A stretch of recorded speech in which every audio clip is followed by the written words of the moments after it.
You're listening to TFM. Want to join in the conversation and share your thoughts on this episode? Join the Babel Conference, our listeners' discussion group on Facebook. Just type BABEL into the Facebook search field, and we look forward to seeing you there. This is Steve Sansweet of Rancho Obi-Wan, and you're listening to the 602 Club.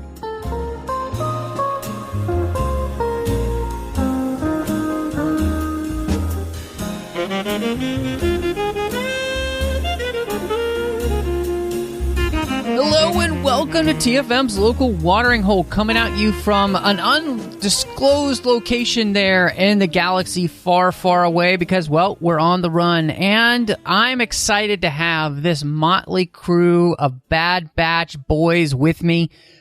I'm so glad. Bruce Gibson, you're back in the 602 Club. I know. I can't remember the last time I was here, but it's great to be back. I know. I mean, we're recording all the time with Literary Treks these days together, and that's always a blast. But yeah, having you back to talk some Star Wars just feels right. Yeah, actually, now I think about it, I think I was on, last time I was here is for the High Republic. I think the first book. I think that was the last time I was here. I think so too. Yeah. Yeah, I feel like that might be the case. And of course, you know, if we're going to talk Star Wars for the most part, it's in the contract. One and only Jedi Master John Mills has to be here. Contract is an interesting word for Matt won't leave me alone about it. But sure, I'm glad to be back too and sitting here in the 602 Club. You know, I'm just going to keep berating you about the fact that, you know, half the shows that you've been on, especially this year and even last year, were series that were your idea. So, yeah, who won't let Yes, you're right. Who I have alone? great ideas. I don't know. Matt just admitted it on the air. I have great ideas. There you go. There you go. We say great ideas. Anyway, you can find us all over the place. You know, wherever you're getting your podcasts, make sure you're subscribed so you get the show as soon as it drops. If you do happen to be a part of Apple Podcasts, we'd love to have a star rating and review from you. Help people find the show. Help the show continue to grow. Thank you to everybody who listens to it. It's always a pleasure to be here with you. You can find us on Twitter at the 602 Club. So please follow us and interact with us there. We love that when people do that. We're on Instagram at the 602 Club TFM. So follow us there as well. You can find the entire network over on Trek.fm, the website. You can also find us on Facebook at facebook.com/TrekFM. Listeners only discussion group there called the Babel Conference. You can join on Facebook and talk to listeners from all over the world. And then maybe you'd like to send us an email. People still send emails these days. You can go to trek.fm/contact, choose a show, choose the 602 Club, and that'll come to Christy and I, and then we can answer your question, or maybe you've got ideas of something you'd like to hear us talk about or something like that. So that would be great. But, kind of gave it away. We're going to be talking about the first season of The Bad Batch, which is the animated Star Wars follow-up to the Clone Wars from some characters that were introduced to us in the last season of the Clone Wars, the final season. And so, guys, before we got into anything else, one, I wanted to ask you what you thought of those episodes real quickly. And did that make you then excited for a show that they announced coming out called The Bad Batch? Yes, it did. Because I remember when I saw those episodes, I actually liked The Bad Batch. I heard a lot of people online not quite caring for them that much, but I actually thought they were kind of fun. And then when I heard the series, that got me excited because I thought it would be interesting because they all have different personalities. And I was hoping that they would explore what happens after the Clone Wars, which we are getting in this series. So it met everything that I wanted. All my expectations were met.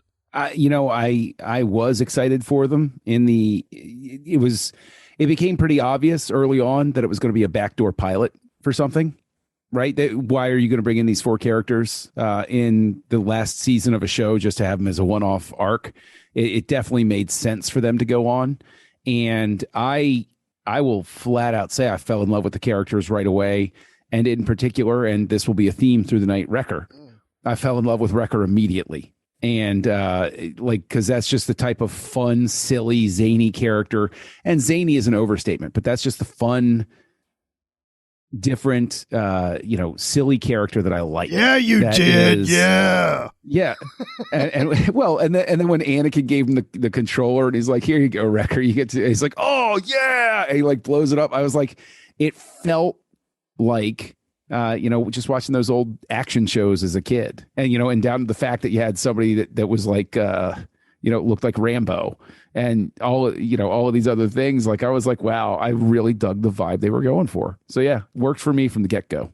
It's so funny because, John, this is, I think, in some ways on you as to why I really kind of gravitated towards the characters for the Bad Batch, and it's because of some of the things we had covered on the 602 Club together, especially like Predator, where, you had these 80s action films like that, and these characters are directly kind of lifted from those ideas. They're homages to those 80s type of shows, or like the A-Team and those kind of things. And so something about the way that it was done, and I think, we've talked many times, John, you and I, especially on Aggressive Negotiations, that Star Wars is about, especially with the Clone Wars, it was about taking genre things and doing the Star Wars version of that. And they did that so well with those characters that I was totally ready for them to do this as a series. And I think it makes for, a fascinating way to follow up the Clone Wars then. And we'll talk about some of that as we get into it. But, they really opened the show with a big opening. They give us a massive, 90-minute episode, and so I guess it's a 60-minute episode, right? I think it was somewhere in between. So it's somewhere around there. Yeah. It's almost like an animated film, and this gives us the end of the Clone Wars and kind of basically what the rest of the show is going to be in a nutshell. And so I wanted to ask you guys, just kind of starting off the show, especially with the way that they do it by letting us see a character that we know from a show we've seen before. How did you guys feel about the way that this set the tone for the series? I thought it said it really well. First of all, when I think about this first episode, I think of how it starts off. We have the narration like it's the Clone Wars. We have the Clone Wars logo that comes up that burns into the Bad Batch logo. So you feel like you're entering a Clone Wars episode, but then you realize, nope, this is the Bad Batch. This is something different, but there's some connection to the Clone Wars. And I did enjoy the story that we got with this known character from Rebels, who was younger, who sounded a bit older than a kid, but still worked for me.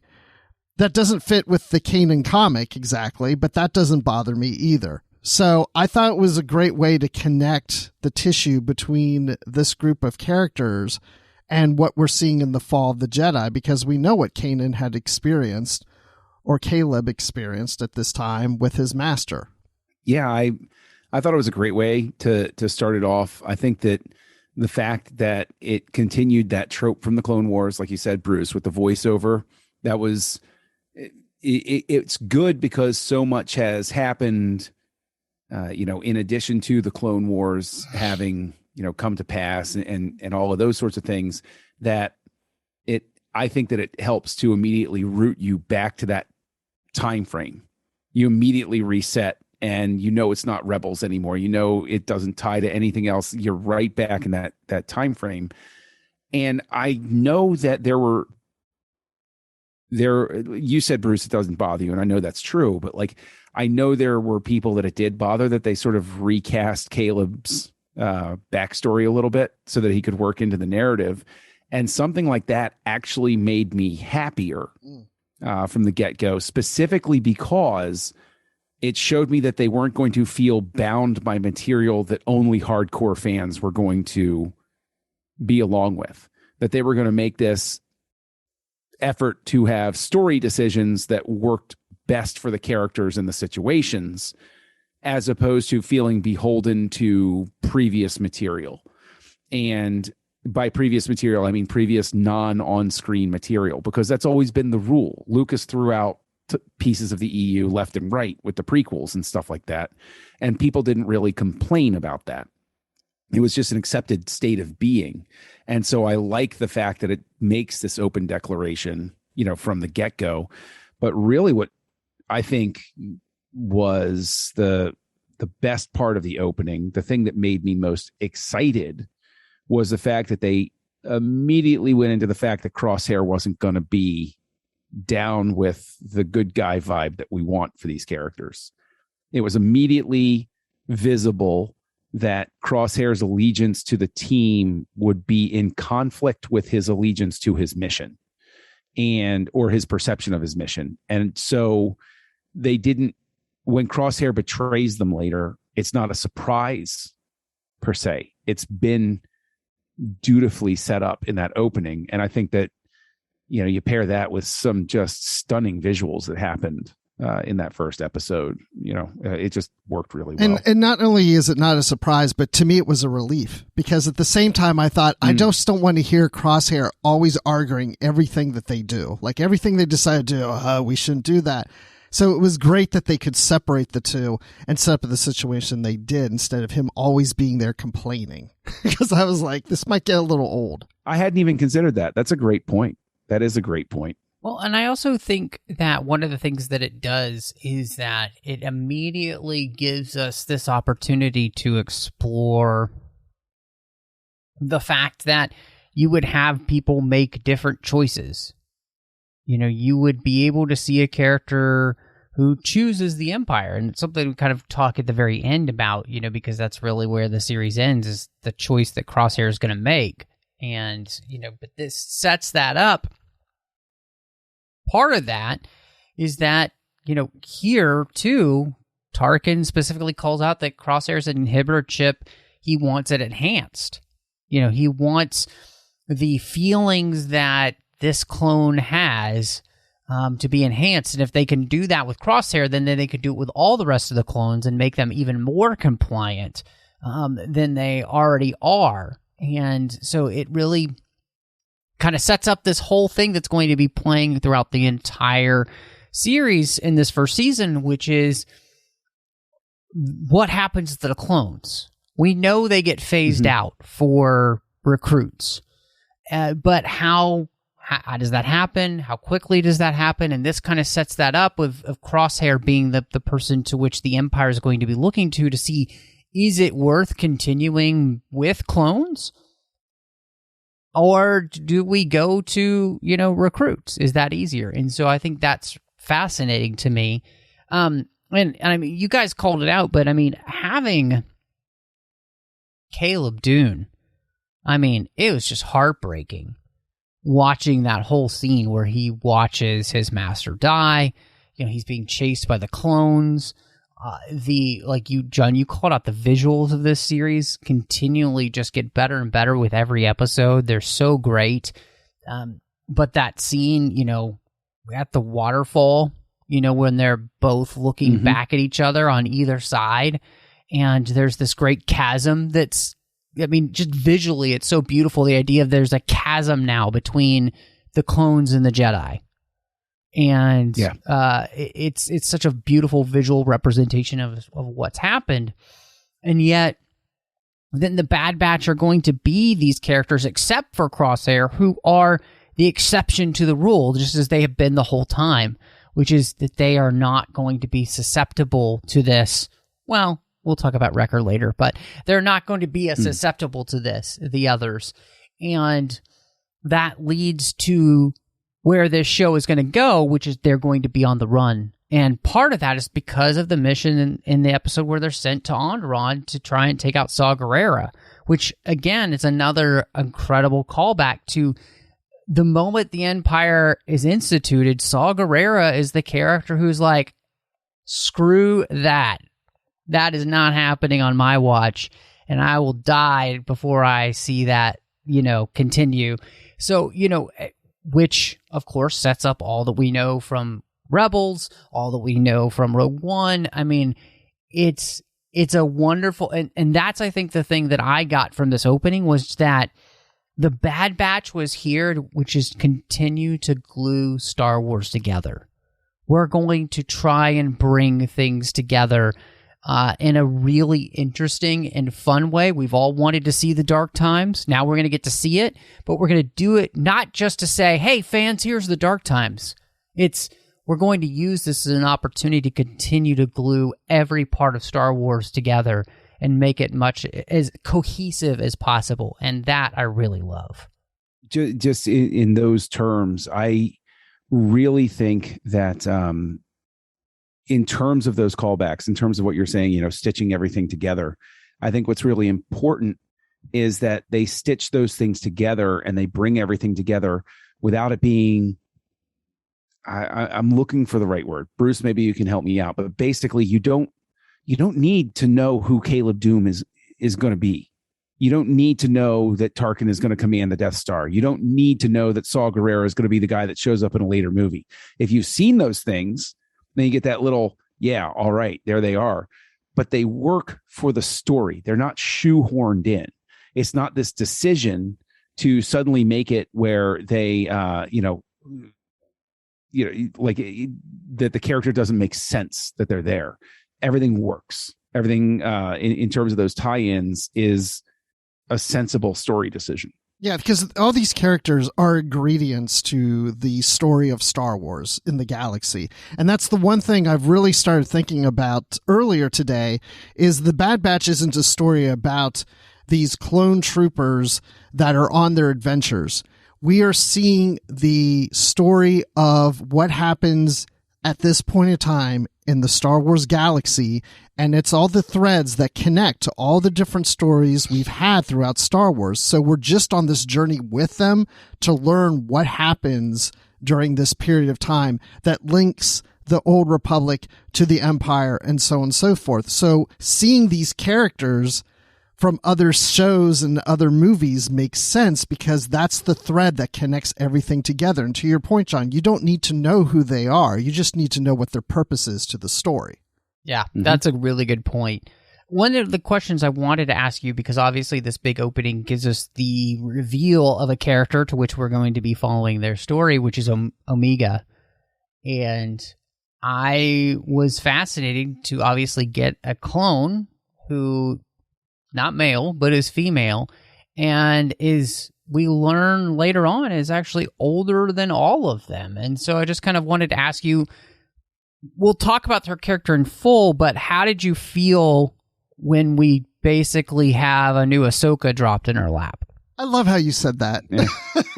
Because I thought the same thing. It's like, it's like we did with the Clone Wars. We added Ahsoka. Because you also have to have that kid that appeals to the younger viewers of a cartoon series.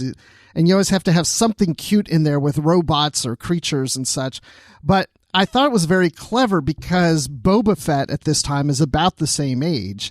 And it would make sense that if they make this alpha, which is Boba, out of Jango Fett, they'd also want to have something like that as their own that isn't altered to have this growth acceleration going on because they want that pure DNA that they have in this being, because Jango Fett's not always going to be around. Right. So I thought that was really interesting. So it's not just, let's throw a little girl in this to appeal to the younger audience. She has a purpose there. And it is cool that she's older than the clones. Yeah, and that we find out that she was there when they were being modified. Yeah. So it really is, I think where she really excels, and again, Matt, calling her the new Ahsoka is right, because she's the conscience of these clones in a lot of ways. The way that Ahsoka was the conscience of Anakin and Obi-Wan, of, hey guys, this isn't really what we're supposed to be doing, is it? Aren't we supposed to be focused on X, Y, or Z instead of what you're thinking about right now? And so she really helps ground these characters. And I can say, and I know how trite stuff like this can sound, but and Bruce, I think you might feel the same way. Like seeing it get set up where it's sort of it's another space family, but it's sort of an examination through several different facets of the father and brother figure as relates to Omega, and just having that father who's in over his head sort of role, and the father who wants to be the fun dad. And you have I'd say Tech acts more like an older brother, so I think there's just that interesting dynamic, because Star Wars has always been about examining the role of the family and the found family too at that.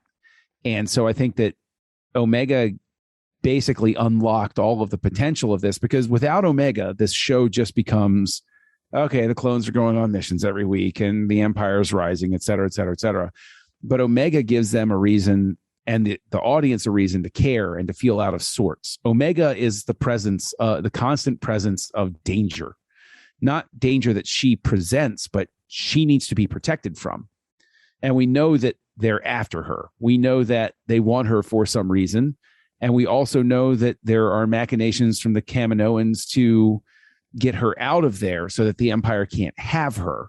And so there's like layer upon layer of these sorts of things. And to think that it's all contained just in this one single, girl character is, again, like, I really look forward to watching her grow up the way we watched Ahsoka grow up. When you're saying that, it made me wonder, is she the MacGuffin in this series? They're all after her? Sort of. Yeah, sort of, because our characters want to protect her. The Kaminoans have their own designs on her. The Empire seems maybe tangentially aware of her. They're not quite sure what she is either. And so you almost have even a callback to some 80s stuff where it's like, the special child that the hero always has to protect or get to safety or something like that. And so that's even a callback to the 80s stuff that we grew up with. Reminds me a little Willow. Yeah, sure. No, I love the way you guys talked about it, because I really think of it really becomes the Omega factor, in the show, which is that she changes the course of these clones' lives dramatically. It's not just about survival for themselves, but it's also about the protection of this child, to which they themselves are also trying to figure out. It's not just the Empire wants her, or the Kaminoans want her. They are wondering who this kid is and what it's all about, and of course, like when they find out the fact that she is older than they are, really, even though she doesn't have a growth of acceleration, she's actually been around longer. She was there when they were enhanced, in the sense that their genetic quote unquote deformities were enhanced to make them what they are, which is Clone Force 99. And I think what it does is it helps the finale of the show to be much more painful, because we're watching it through her eyes, right? Like, because this was her home. This is all she knew, and so you have that, to have that character brings that all really to bear on the audience, because so much of this is about us experiencing it through her eyes. Ahsoka was that way. When we get into Rebels is that way through Ezra's eyes, as we're kind of experiencing the rebellion through his point of view. And even in some ways, how with the Mandalorian, Baby Yoda has a point of view that we all enjoy watching from, as he watches this bounty hunter do his thing and tries to figure things out, So Star Wars is very good about, and that comes from the original movie, which is Luke Skywalker was the person whose eyes we saw all of this through. But isn't it interesting, as we've gone through the series and the evolution of Star Wars, and Rey is sort of an outlier, so let's table discussing her as part of this for now. But when we were introduced to that young character, again, setting aside Rey, Luke's the oldest of the bunch, right? When we encounter Ezra, when we encounter Anakin, when we encounter now Omega, they're always a lot younger. And it's almost as if, as Star Wars got older, the key character, not necessarily the protagonist, but like the key character, got younger. And so I find that really interesting because, of course, we all know the famous lines, like it speaks to the 12-year-old and all of us sort of thing. And I wonder if there's a sincere emotional component to that, because we all, even as we get older, we can remember back to that magic time where we suddenly had to mature. We suddenly started seeing the world as a bigger, scarier, weirder place than childhood had led us to believe it was.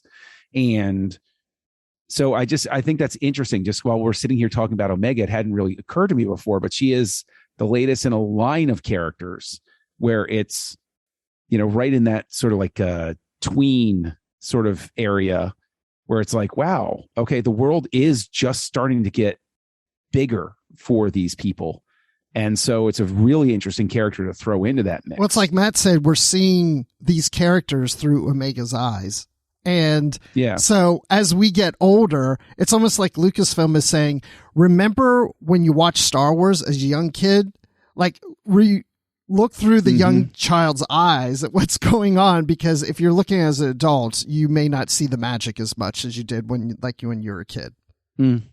Yeah, I think it helps adults recapture the magic, and it helps kids latch on to the magic for the first time. And I think that there's something really smart about that, and because it reminds us to see through those eyes again. John, you've talked about this many times, how, when we turn on certain movies, we kind of can be transported back into the, 7-year-old we were when we first saw the movie, just because that's what happens. That's what makes movies so indelible from such an early age. And I think that's something that happens then, and they've found is really important with Star Wars to help us in that. And so, yeah, I think that's a really good call. And I think the thing about the show too was that it gave us a certain point of view. So for the Clone Wars coming to an end, we're actually getting to see it as well through the eyes of clones. The people who were most, other than the Jedi, the ones the most involved, and seeing what happens with the Bad Batch as the Empire takes over. And we get things like chain codes. We've seen clones like Howitzer, who don't have their chips removed, that can see what the Empire is doing wrong. And I think, it is fascinating to watch just how quickly the Empire begins to make their mark, and just how welcome it is to most people with very few dissenters. Like, we quickly slide into, in the galaxy mostly, into groupthink. And I think it has been a fascinating thing to me to watch this through the eyes of these independent clones who have been so used to their independence, and how, as so many times with Star Wars, it is so relevant. Well, on two fronts. One, I like you call out the clones losing their independence, right? Because you wouldn't think that the clones would be so unique. And that's something that the Clone Wars did, that the Bad Batch has done with our core clone characters, is they all have their unique personalities. They have their nicknames. They have who they, we can tell as an audience clones apart from each other. But then with the rise of the Empire, the actual individual beings who are born in the very, usual manner, they become less distinguishable from each other. And I think that, it very much reinforces where Palpatine says when he takes control, and he says, for a safe and secure society, Star Wars is always a history lesson too, going back to, Lucas's earliest motivations. And what better lesson to teach than the desire for safety and security and peace will make people give up just about anything, just so long as they can feel safe. And, that's repeated throughout history, like over and over again. And so it's a timeless sort of thing that then can spur some discussions. If a kid is watching it and, the parent is watching it with them, you can say, yeah, look at that. There were a few people that complained about chain codes, but they came in pretty quick because everybody said, sure. If it's going to keep everything at peace, why not? Yeah, I mean, I think what I loved about this was there is a sense of this undercurrent that you see of people not necessarily all being happy about it, but going along with it because it's fine, and this willingness to like talk ourselves into it's fine because I mean they've got to have our best interest at heart, right? And we haven't seen the light yet of that ultimate power corrupts ultimately, and the rest of the galaxy doesn't understand where they're headed. And I love this idea, and I also loved, I think one of the most powerful stories that I saw in the series was watching Howitzer, who has not had his chip removed and yet can see what's gone wrong. And what's beautiful about it is how it applies to the rest of the Clone Wars in the sense that these clones have become so individual because of their connection to the Jedi, who allowed them to have names, who allowed them to color their armor and do different things with their hair and encourage them to be individuals, and who have spent time with other people. Howitzer is spending all of that time on Ryloth, getting to know the people, so that the moment he sees the people being oppressed, it still doesn't jive, because that's not what the chip is for. The chip was to make him compliant to kill the Jedi Masters. It wasn't meant to make him compliant in everything. And so there's this sense of that the legacy of the Jedi continues through characters like Howitzer, who are able to fight the quote-unquote programming of this groupthink that's been forced on the entire galaxy because of what they learned. And to me, that was something that really stood out and I thought was really beautiful. And this really is a time of confusion, because as you guys are talking, I'm just thinking everything, all the chips have been totally thrown in the air and rearranged. If you're connected to the Republic, now you have to decide if you want to continue down that road, because now it's the Empire. So do you become a separatist, but you were against the separatists? And then separatists were on their own. Do they want to join what was the Republic, now the Empire? And now it's the same thing with the clones. Do we go with the Empire? Do we fight what we feel? Do we go with what we feel? Like, everybody's just trying to find their place, because all the pieces have been totally rearranged. And so which direction do you go in? And I feel like that's what we're seeing in this, is picking sides, because it's all new. There's all new sides to choose from. Yeah. And I like the fact that I think that the path that they've shown that I always thought was sort of the inevitability of, it's the separatists that are going to become the rebellion, right? Like, I think that in and of itself is really interesting, specifically because, it harkens back to, again, episode 3. There's evil on, heroes on both sides. Evil is everywhere. And so the separatists would be that group as well, that get tossed into that most disorienting place, like you're saying, Bruce, where it's like, well, wait a minute. The Republic rebranded, but I still don't like the way that they're running things. So I guess I just keep fighting. And that's sort of the spot that we know Saw Gerrera is going to wind up in. He's like, meet the new boss, same as the old boss. I'm just going to keep fighting. This isn't what I was fighting for in the first place. And it's about sticking to principle as opposed to simply declaring a victor. And, so that's really something I really hope to see teased out through the course of the series, is this idea that the separatists, I hope that they have more time spent with them where they find out they're still fighting, and somebody says, why are you still fighting? And they say, don't you understand? The war never really ended. The Republic fell, but we still didn't get what we wanted, which was freedom, Yeah, no, I 100% agree. I think you nailed it. And I think that's one of the things that makes all of the connections that they do use in the series really important. I think especially with one of the biggest is we see Hera and Cham and Hera's mother there on Ryloth and their escape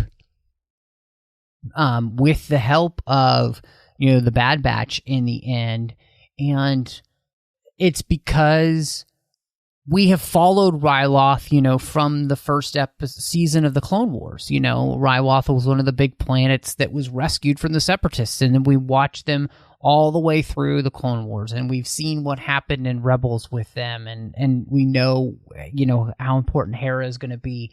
And so that Ryloth continues to be an important,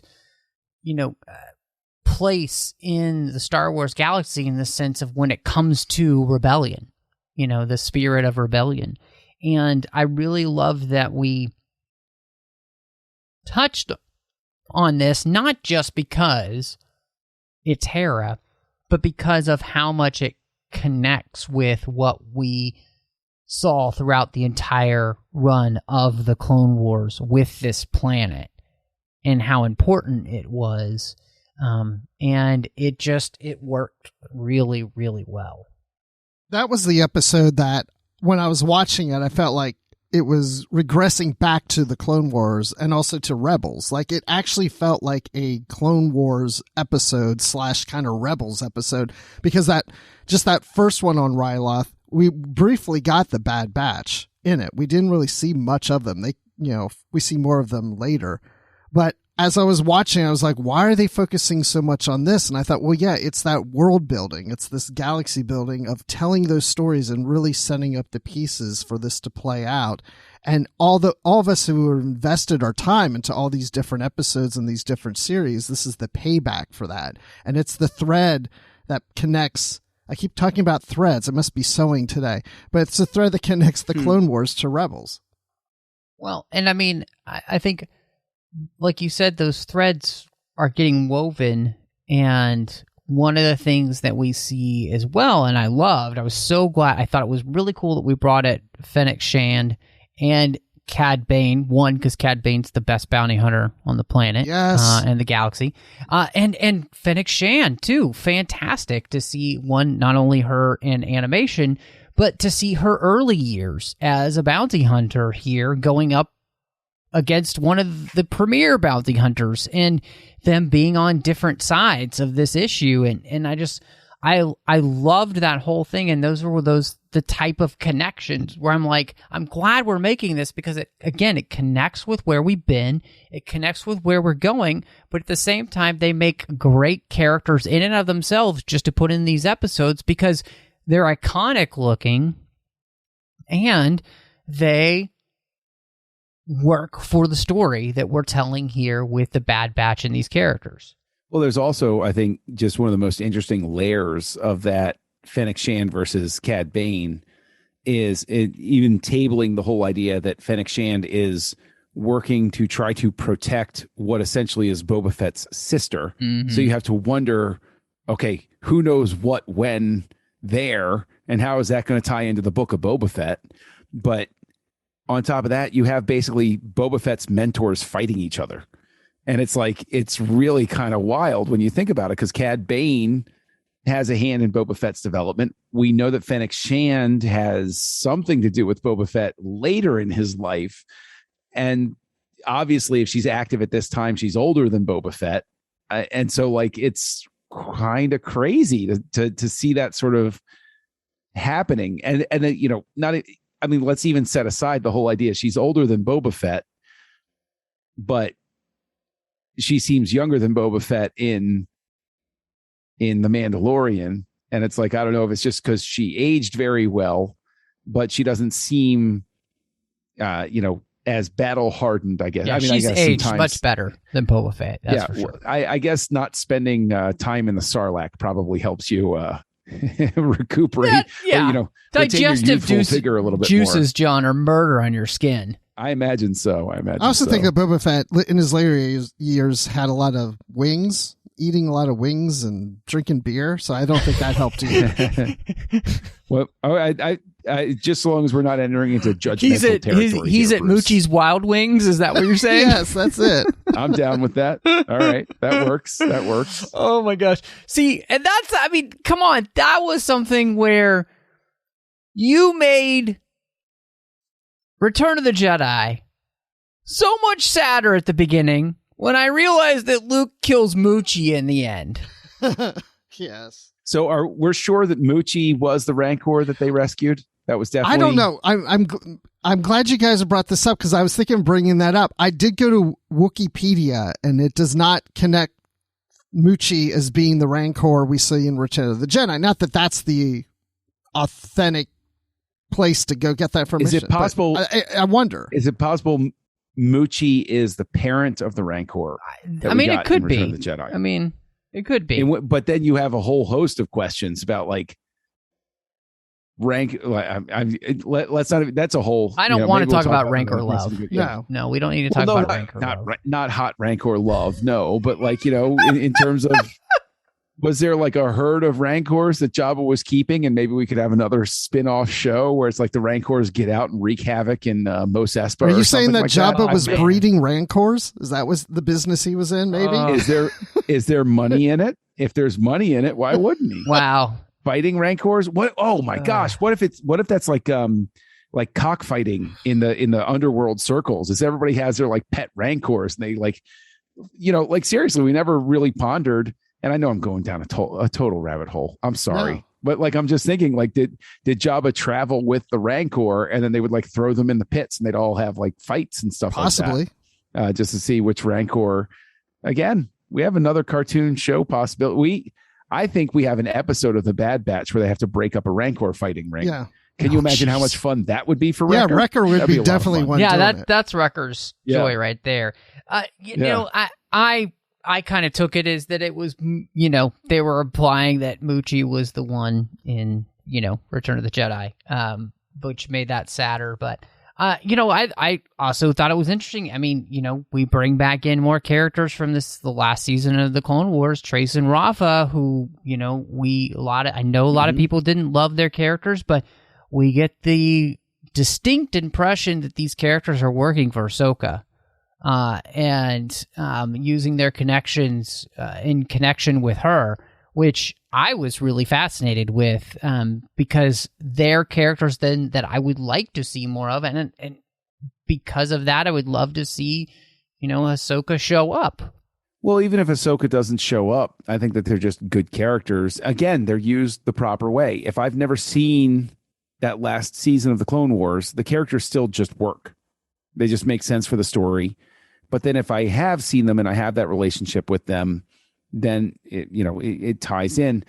I'll just parenthetically say, I don't understand anybody's problem with the characters. I never have. I'm not saying, good, bad, or indifferent the other way. I'm just saying like, I don't understand what would ever be a problem about the characters, but I don't know. I also like Jar Jar, so take that with a grain of salt. Yeah, I mean, I like the characters. I didn't have a problem with them, and I liked seeing them again. So I'm just wondering, as we're talking through characters that we could even see again, I mean, there is a chance we could see Grogu because he's 50 years old in The Mandalorian, and he's so popular. You never know. If it works, we might. I don't know.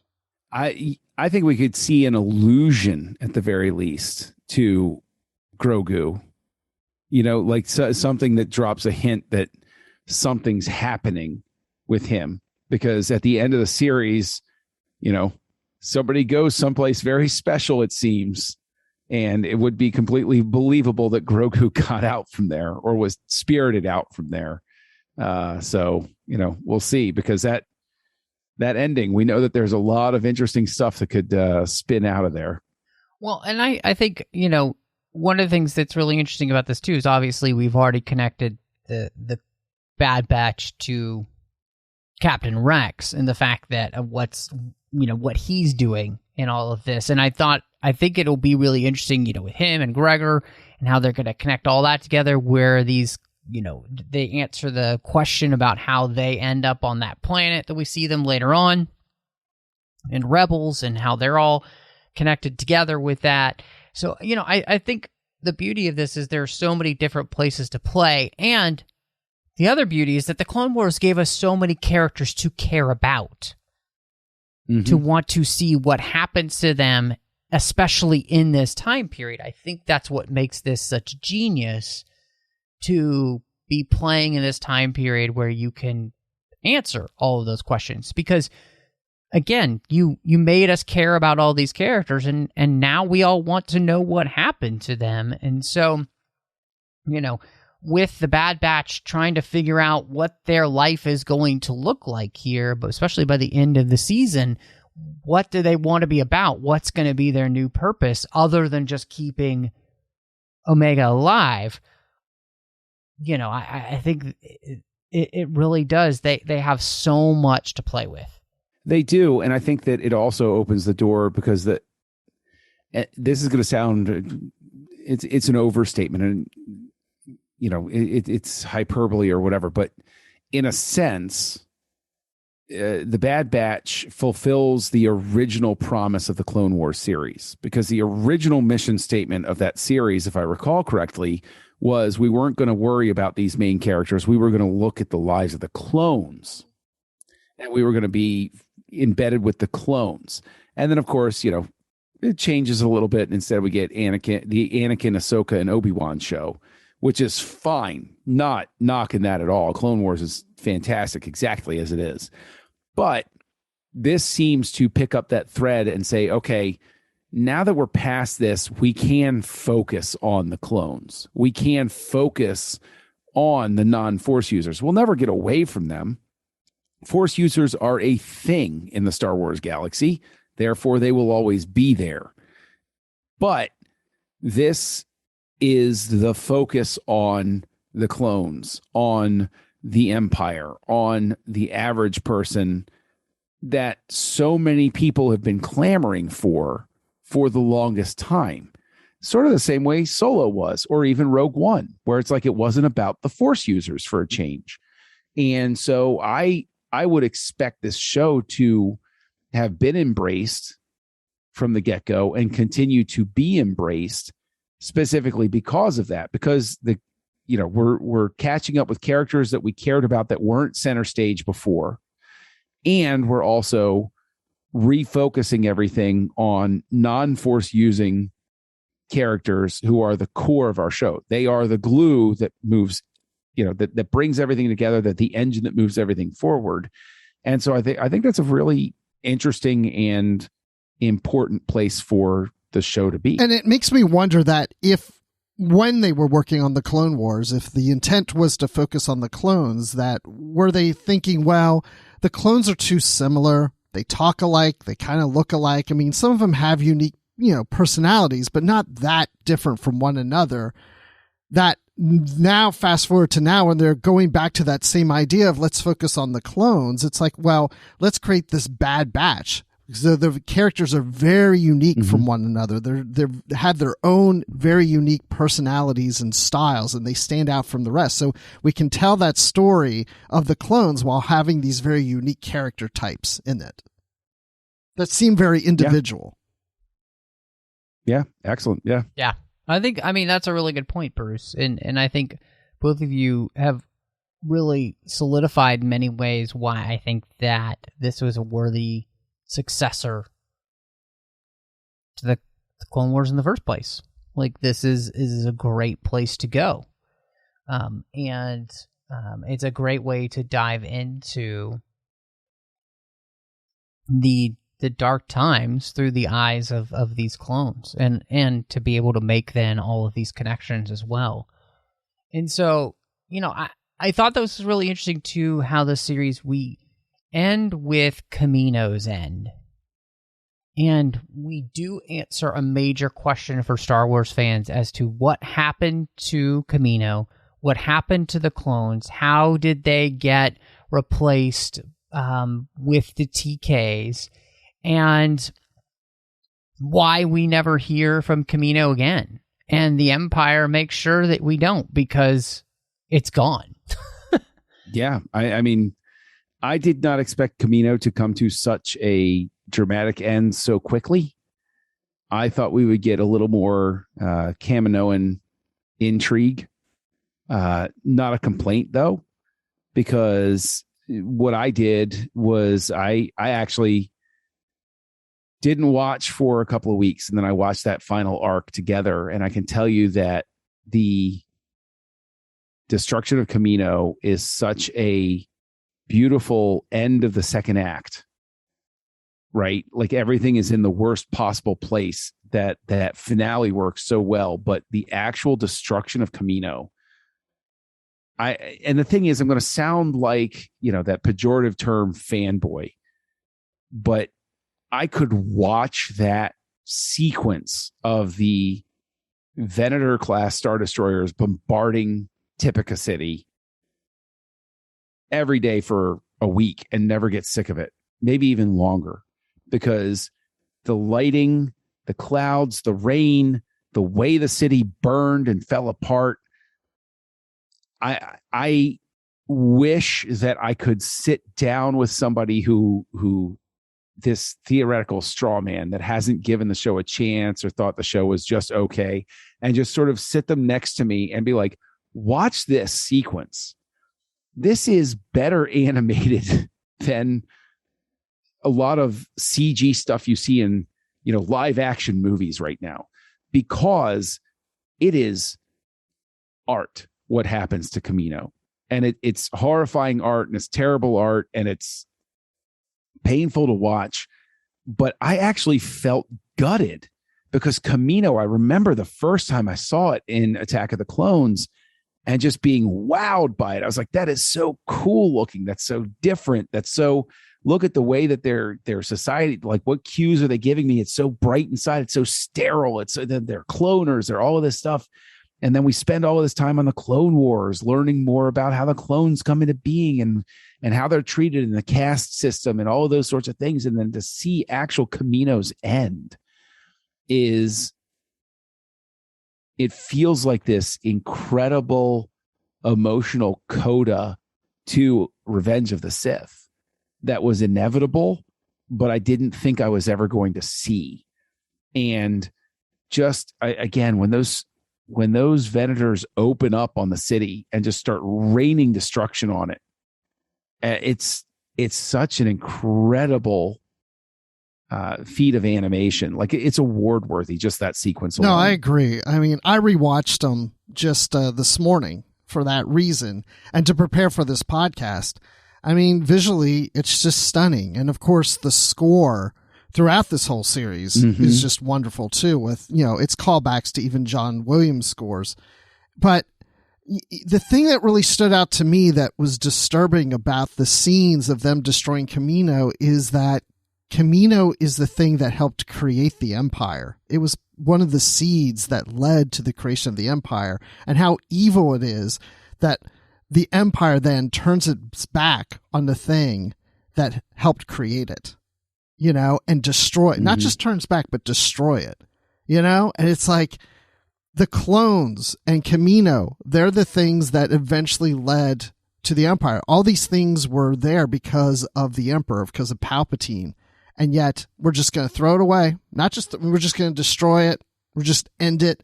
And it's just like, there's no, feeling of we should honor this because it's part of us. It's like, nope, we're done with you and we're going to get rid of you. So it just felt dark. And it also winds up answering a question we all had about Dr. Pershing in The Mandalorian, because we saw him in that outfit. We were like, oh, wait, is he on Kamino? Short answer, no. Right. So, there you go. Well, and I think one of the things that's really interesting about this is that it's a great lesson about how evil eats itself. Yes. Like it's always destroying itself. So certain parts of a group always end up eating another. And, again, I can't think of a more valid point to be showing kids about how these groups just continually feed on themselves. And that's exactly what the Sith are, right? I mean, so the Sith here are and the Empire is just the extension of what the Sith are. And so to keep yourself in power, you always have to be the one on top. Well, it even, I think, adds an interesting theme or doubles back to an interesting theme. The Kaminoans they're neutral. They don't care who they work for. Yeah. So, Dex says, so long as you got a deep enough pocketbook, whatever, as long as you can pay them, who cares? But then you have to understand that as a scientist, even, right? Because that's what they are at their heart. They're scientists who are really, really good, who are willing to do these crazy experiments, but they never stop and say, maybe we shouldn't do this for this client. Maybe we should pass on this contract. They never say that. They say, okay, you know what? You can pay us whatever. And we want to figure out how to make these super clones. So we want to figure out how to do all of these amazing things. And at the end of the day, if you enable the wrong person to then be in power, they're going to destroy you. And then they're going to take what you created to destroy everybody else. And that finds an echo in Rogue One when Krennic guns down all of the scientists who helped create the Death Star. And I love it because it's a callback to those old 1950s sci-fi movies that George Lucas watched growing up, where that was a theme in the 50s because everybody felt so betrayed by the atom bomb and the threat of annihilation that, that's a big theme in the 50s and 60s sci-fi movies is the scientists were not to be trusted. They were always doing something, or they were always the ones that were like, no, we must protect the creature for the sake of scientific advancement. And that carries all the way through to Ash in the original Alien of, I'm just fascinated by this creature. And it's like, well, however, it's a bad thing, right? It's bad for us sort of thing. And so I just think that's that, so long as you're talking about lessons for kids, I think that's a really good one to throw out there too. So that, even a scientifically minded kid, you can be like, yeah, but consider what you're going to do with, what the person is going to do with that after you develop it. Well, and that's, we end the series with going to Wayland and Mount Tantiss, which if you're a Star Wars fan, you've heard of those places before in a little series called the Thrawn Trilogy, and the fact that they're tying this together, which specifically does tie to The Mandalorian with Dr. Pershing, to, the sequel trilogy and what the Emperor is doing when it comes to cloning and understanding how to clone himself and all of these things. And so, you're just rife with possibility at this point of what they could do with this, especially when it comes to like The Mandalorian, the Ahsoka series. Are we going to be getting a Thrawn trilogy basically in that era? Please make it happen. Please. But I think that's the beauty of the way in which, John, and Bruce, we talked about at the very beginning. They did their own spin on what we saw in the Kanan comic, right? So it's not exactly what we saw in the Kanan comic, but it alludes to that idea, right? Well, this alludes to all of those things that we loved in the EU, but they're doing it their way. And that's where I think you can see such love and care here, that they love their fans, and they are trying to give us the things that we did love by working it into their stories because they loved it too. And I think that's the thing that just excites me so much about that end and that revelation is that, yeah, this is where we are in this. Like, we're setting up something really incredible. So, I couldn't be more excited. At its core, it's respect for a good idea. Just because you, quote unquote, did away with the EU doesn't mean it was because there were bad ideas. If there's a good idea in there, Thrawn, Mount Tantiss, Death Troopers, what have you, why not do it? Why not bring it back and say, you know what, let's repurpose it. And so basically you're not throwing out the baby with the bathwater, as it were. And you're saying, okay, let's bring it in. Or, Mandalorian Society, to make reference to the Mandalorian. oh, is this totally, oh, no, wait, no, he's a sect. And the Mandalorians, oh, okay. They do still sort of operate like that when you're not talking about the line that Bo-Katan comes from. Okay, so it all still comes together because the good ideas can still be what they are and made to serve the bigger story. Yeah. No, that's an excellent point. And I think it's something that, by the end of the show, I'm so excited then for where they're going to go then with season 2. And it does bring me to one last thing, which is, and we talked a little bit about the idea that we get to Crosshair's choice. And I heard some people, they weren't necessarily a fan of this idea. They didn't really feel like it paid off. And I wanted to ask you about how you felt about what we learned about Crosshair and the choice that he makes going forward. So I appreciated that he stuck to his guns, because I kept expecting, not literally, but I kept expecting him to, he's going to go off with Clone Force 99. Like, he's going to have a change of heart. They're his brothers. He's going to go, that. And so we're going to go into season 2 and they're all together again. But I appreciate the fact that he's sticking with the whole idea that, the Empire's the right thing to do. He's following orders. That's what good soldiers do. That's his belief, and he's sticking to that belief, and the writers are keeping this character sticking to that belief and not just easily swayed to just join his brothers again and go with them. So I really appreciate the fact that even with Omega pulling at his heartstrings just a little, that, you're my brother, still was not enough. He does have, I think he has feelings about them and her, but, he's not necessarily wrong. If anything, he's in some ways more right than they are, because he's doing what he was made to do, and that is be a soldier and follow the orders. And that's what he's doing, and he's sticking to it. I think that the word you hit on right there, Bruce, is why I love the choice. Is you said easily. They could have easily done what we were expecting, which was, okay, first season's wrapped up. All right, let's bring everybody together, and then we'll be a happy family in the next one. And then we can have exactly what Bruce was afraid of, where it was like, and then every episode he'll say, I don't think we should do this, but they do it anyway. Like, instead, I'm legitimately curious. Does Crosshair get welcomed back by the Empire? Do they trust him again? Because there's no way anybody's going to look at that situation and say, wait a minute, they're still out there and you're here. You didn't take any move to wipe it. Like, Tarkin is going to look at him with a hairy eyeball after that, right? Like, obviously Crosshair didn't, quote unquote, take them out or go down with the ship for the glory of the Empire. And I think that'll earn him a little bit of suspicion. I could be wrong about that. Maybe he just gets welcomed back into the fold and they believe whatever cover story that he has or whatever. But I'm legitimately curious, not just now about where the Batch and Omega go, but about Crosshair himself. Mm-hmm. I'm legitimately like, well, okay, so how does that play out? Is he welcomed back to the family? Does he get kicked out? Does he become a bounty hunter? Does he go off and live on his own? Is he always just standing there on Kamino for years?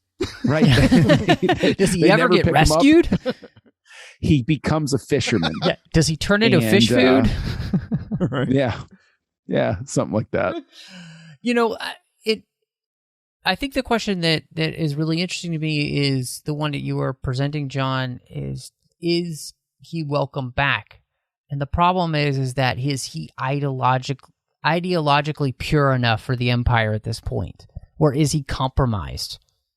And I have a hard time saying that they're not going to see him as compromised.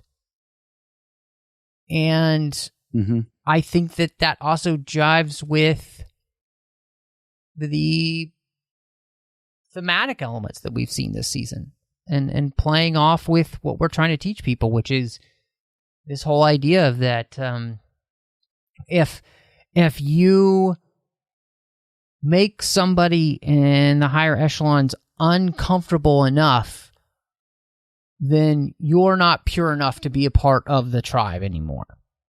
You're not pure enough anymore. And so we excommunicate you. And I wonder if he is going to end up being on his own. But I also thought that the thing that made Crosshair's choice so interesting was that it helped us see as fans and just as people is that there are people who would choose the evil side. There will they're not people who just do it because they're brainwashed into it. There are people that choose to do evil. They make the choice. They look into the face of evil and they say, "Nope, I'm going to be on this side." And at the same time they choose that, but they also think it's the right thing at the same time. And I think Crosshair thinks that the Empire is the right way to go, and he chooses it. And this helps us see why certain people, they're not necessarily bad. They're doing it from the best intentions, but it's a road paved to hell. And I think that's a great lesson for us to see, is that just because something looks good on the outside doesn't mean it's necessarily going to be the right thing in the long run.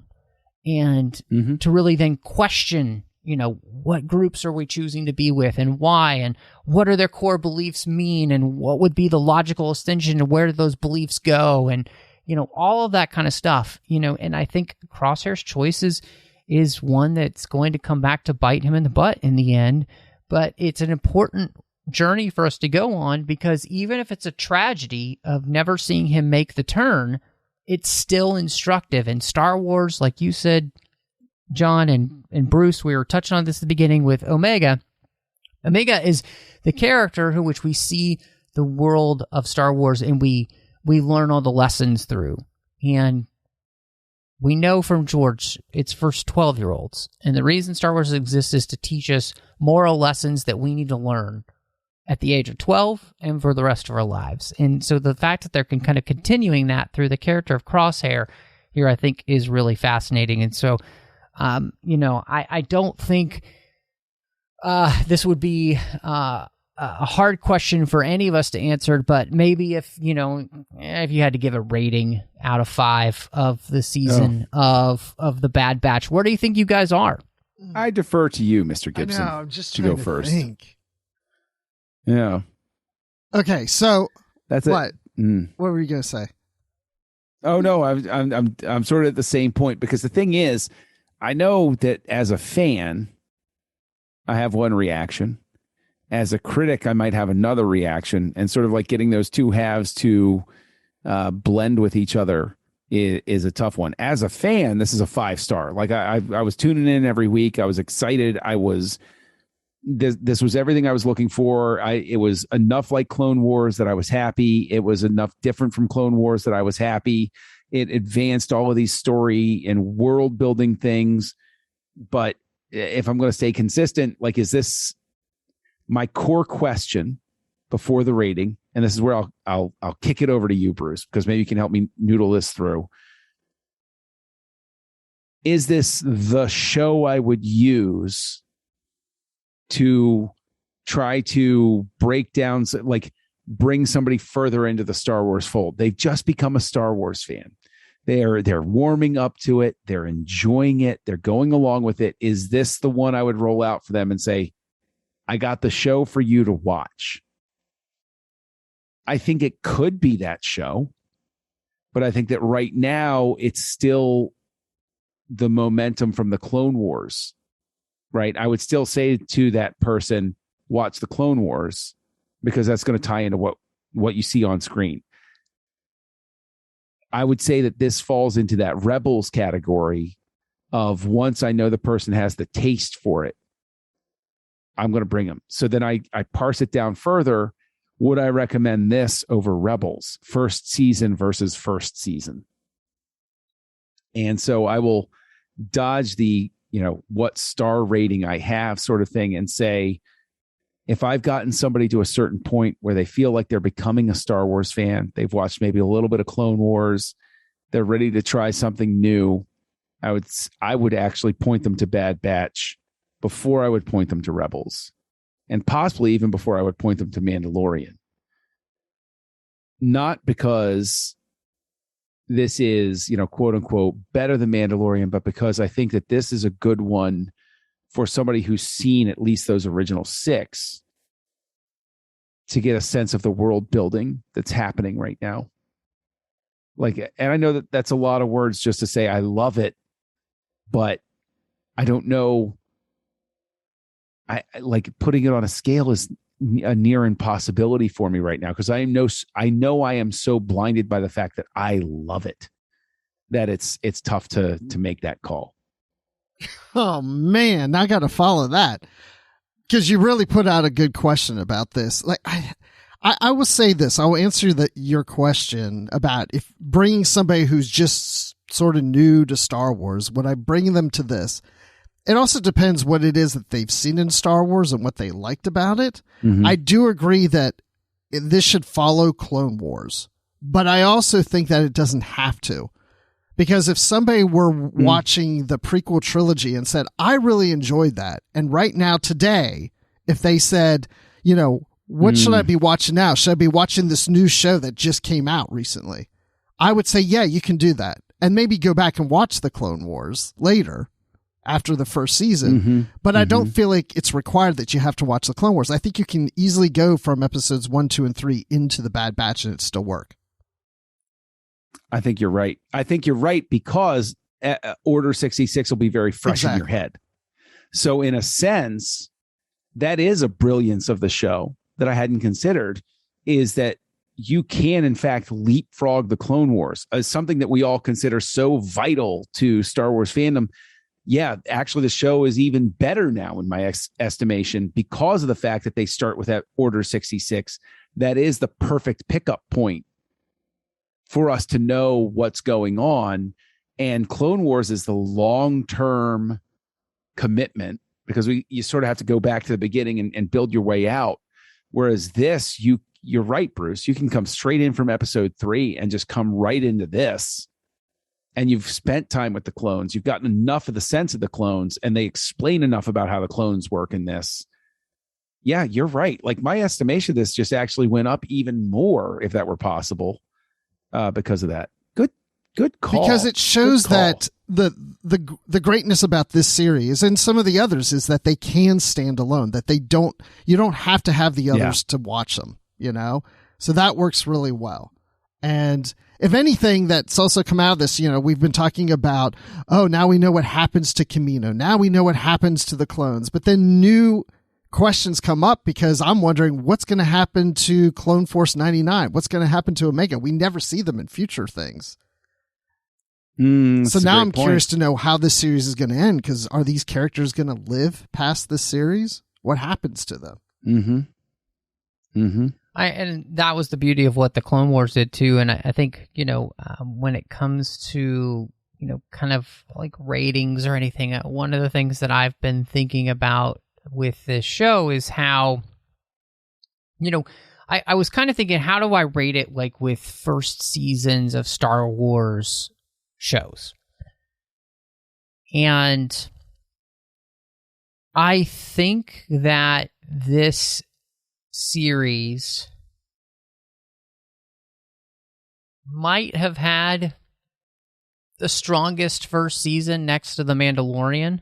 I agree. Like, they're very, very strong. I agree with that. There's very few episodes where you're like, I didn't think. I feel like what they've done is that they've refined what they've learned from previous, you know, series that they've done, and they really tried to make sure that every single episode mattered, and at the same time was also laying foundations for what's to come, which I think is important as well. Yep. And so I think they've done a really good job here with this season. You know, I would say, I mean, you know, I'll give it a rating. If I have to give it a rating, I'd probably give it 4.5 out of 5. And mainly that's because I always think there's room for improvement. And I think that there were maybe a couple of episodes in the middle where during the episode I kind of thought, I wonder what the point of this episode is. And then I did have to remind myself that we are in the first season of a show, which means we're laying the foundation for the rest of the series, right? In the same way that Rebels did that, right? I had to remember Star Wars Rebels. I did not like the first season of Rebels very much at all. In retrospect, the first season of Rebels is much better because so much of it came into play in the rest of the season.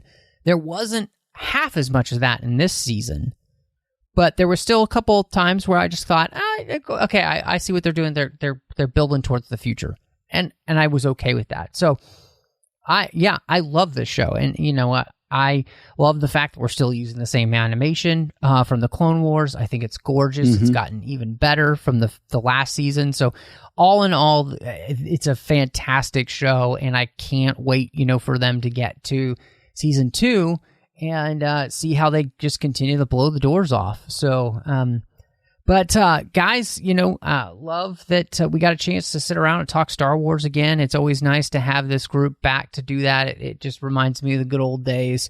And so, Bruce, if people wanted to maybe catch up with you and see what else you've got going on in places, where can they find you? You can find me on Twitter at Admiral_Rex. That's Admiral with the underline Rex. And you can also find me occasionally on Literary Treks with you, Matt. We've been doing some books on there. I've been joining you for that. And also I do a podcast with Dan Gunther called Positively Trek, which is all things Star Trek, including books and comics and episodes and movies or whatever it is, you name it. We'll probably cover it at some point. And then, of course, I'm occasionally on the Star Wars Report podcast, which is wrapping up probably by May. So the show's going to close its doors when we reach episode 501, the 501st episode. Oh, that's sad. Life goes on. We have to move on. Riley Blanton's got other things happening in his life. So, but who knows? It might evolve into something else. Are we going to see the logo burn away? And it'll be the next series. It'll burn away. It will be called the Bruce Batch. Ooh, I like this. Instant subscription right there, Bruce. Absolutely. Yeah. Well, you can find me as Kessel Junkie out there on your social network of choice, KESSELJUNKIE. Connect with me on Letterboxd. I write pithy and I think sometimes funny reviews of movies. And you can find me over on the Nerd Party Network, co-hosting 2 shows. One show is called House Lights, where we look at the work of directors from various different facets, either by decade, if they have a long career, by complete body of work, if they've just been around for a decade.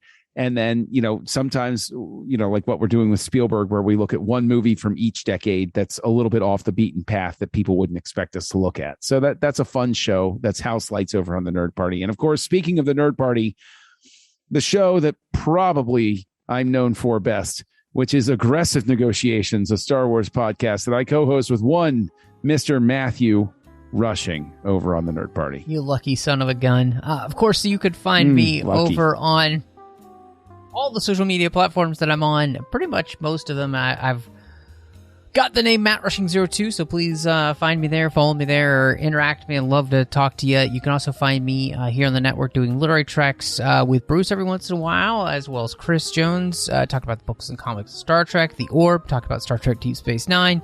Guys, Chris and I, honestly, we just met tonight before started recording with the guys. We got some great stuff we're planning for the network, so make sure you check it out. You can also find me over on the Nerd Party Network. Finish a show with Drea Kaufman called Owl Post, where we talked about every single chapter of the Harry Potter series, one chapter at a time. But you know what? Thank you so much for joining us. Until next time, may the Force be with you.